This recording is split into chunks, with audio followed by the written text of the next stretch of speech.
शिव ही सत्य है चैनल में आप सभी का स्वागत है। हमें प्रशंसा है कि हमारी प्रकाश की ओर यात्रा करने की इच्छा है और पाने की इच्छा तीव्र हो तो सब कुछ मिलता है। प्रश्न ये आता है कि महादेव की उत्पत्ति कैसे हुई। हम सब ये जानना चाहते हैं कि महादेव की उत्पत्ति का रहस्य क्या है, उनका जन्म कैसे हुआ, वो कहाँ से आए। लेकिन अटल सत्य तो यही है कि किसी का आने का सही समय जानने के लिए किसी का अस्तित्व वहाँ अनिवार्य है। कहीं पर भी किसी का जन्म अगर होता है तो उसका जन्म वही तो जान सकता है कि किसी का कोई वहाँ अस्तित्व हो। अब हम जिसके बारे में जानना चाह रहे हैं वो तो अजन्मा है, वो तो उस समय की कसौटी से भी परे है जो हम देख ही नहीं पा रहे। समय के पहले भी था और समय के बाद भी है। वो स्वयं ही आदि है। उसका आदि भला हम कैसे समझ सकते हैं। किसी की उम्र या जन्म जानने के लिए एक समय की कसौटी होती है, लेकिन हम उनके बारे में जानना चाहते हैं जिनका उद्गर्ष समय के पहले भी था और समय के बाद भी होगा। तो उनका हम क्या उद्गर्ष समझे और क्या आदि समझे। प्रत्येक मृत्यु में वो ही है,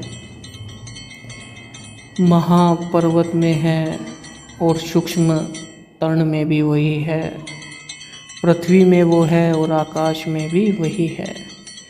बंधन है वो और मुक्ति भी वही है। काल, विष और अमृत भी वही है। ज्ञान भी वही है और अज्ञान भी वही है। प्रकाश, अंधकार, द्विधा और निर्णय भी वही है। शांति भी वही है और अशांति भी वही है। वही ब्रह्मा है, वही नारायण है और वही है देवों के देव महादेव। भला एक बात हमें समझनी चाहिए कि जिसका छोर स्वयं भगवान विष्णु ही नहीं जान पाए तो हम भला क्या जान पाएंगे। महादेव तो वो हैं जो नहीं हैं और जो नहीं हैं वो महादेव है। महादेव अर्थात संसार के संहार करता। महादेव अर्थात संसार, जो संसार है उसका जो संहारक है वो महादेव है। वो ऐसा क्यों करते हैं? संसार का विनाश करके संसार को संतुलित करने के लिए वो ऐसा करते हैं। वो अजन्मे हैं, उनका ना आदि है और ना अंत है। वो विद्याओं के तीर्थ हैं, अभिलाषी हैं, विश्वनाथ हैं, कालोपरि हैं, पंच महाभूतों के नाथ भूतनाथ हैं, कैलाशपति हैं, सर्वव्यापी हैं और सभी कारणों का प्रमुख कारण भी वही है। महायोगी हैं, वैरागी हैं और सदा परमानंद की स्थिति में रहते हैं। निराकार है, उनका कोई आकार है ही नहीं और वो निर्गुण हैं। गंगाधर हैं और वो चंद्रशेखर हैं। त्रिलोचन हैं और नटराज भी वही है। कर्पूर के समान गौर वर्ण हैं, उनका नीलकंठ है। सर्प उनका कंठहार है। रुद्राक्ष उनके आभूषण हैं। हाथ में त्रिशूल, शरीर पर भस्म, नेत्रों में परमानंद और मुख पर भोलापन सुंदरता की परिभाषा है। और वो आकर्षण की प्रकाष्ठा विकराल काल है। वो ही अमर है, महाकाल है।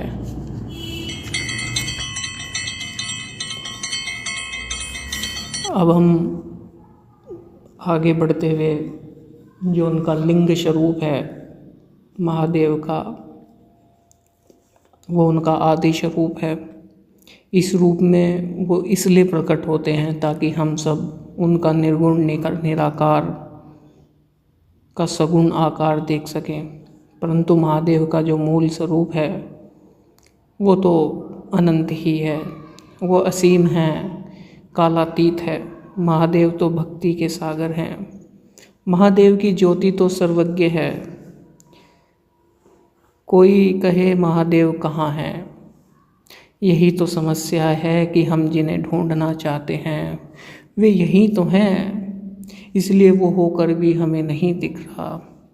हम जिन्हें देखना चाहते हैं उनमें व्यक्ति का जन्म ही नहीं, युग बीत जाते हैं। स्वयं उस दर्शन का पात्र बनने में, उनको जानने के लिए महादेव से हमको उनसे जुड़ना होगा, शुद्ध, निश्चल, निस्वार्थ मन से।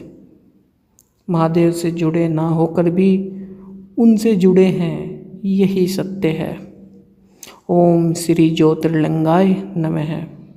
जो माया नहीं, यही तो है महादेव के स्वरूप 12 ज्योतिर्लिंगों के रूप में। हमारा चैनल सब्सक्राइब कीजिए और आगे 12 ज्योतिर्लिंगों का रहस्य जानने के लिए हमसे जुड़े रहिए। धन्यवाद। जय महादेव, जय ओंकारेश्वर।